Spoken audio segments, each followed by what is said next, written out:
The night air was crisp, and the streets were eerily quiet as Jake rolled up to his last delivery of the night. He had been working at Tony's Pizza for over a year, and although he had his fair share of weird customers, nothing ever felt as unsettling as the address he was about to deliver to. The order had come in around 11:30 p.m., just before closing. A large pepperoni pizza, a side of garlic knots, and a 2-liter bottle of soda. Seemed normal enough, except when I glanced at the address, it didn't ring a bell.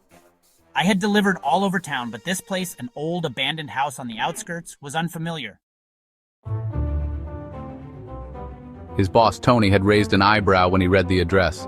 "You sure this ain't a prank? No one's lived there for years." He muttered, but he shrugged and handed Jake the order anyway. "Just drop it off and get back quick." Jake hesitated, but nodded. He loaded the food into his car and set off, the GPS guiding him toward a place that shouldn't exist on a map. The deeper he drove, the fewer streetlights there were.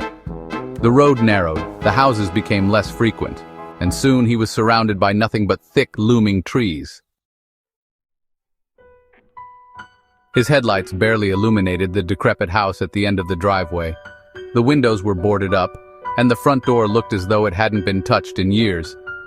Yet, there was a dim light flickering inside. All right, let's get this over with. Jake parked his car and grabbed the order. He walked up the steps, each one creaking under his weight.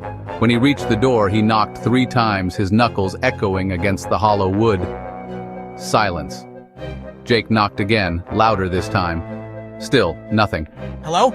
Anybody home? Silence continued to fill the air. He reached for his phone to call the number on the receipt when suddenly the door creaked open, just a few inches. The inside was dark, save for that faint, flickering light deep within the house. Hello? Pizza delivery? No response. A gust of cold air rushed past him, sending chills down his spine. He knew he should turn back, leave the pizza at the doorstep and go. But something about the eerie stillness made him step forward, just enough to peer inside.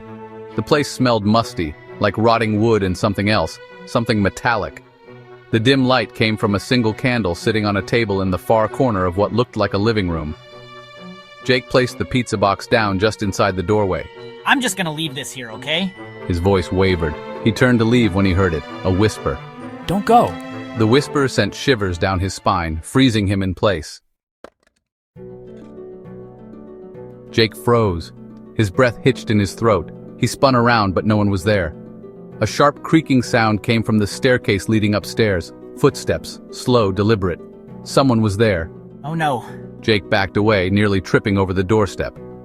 He fumbled for his car keys in his pocket, but they slipped from his hands, clinking against the wooden floor. The footsteps grew louder. A shadow emerged at the top of the stairs. A figure, tall, gaunt, with hollow eyes that gleamed in the candlelight.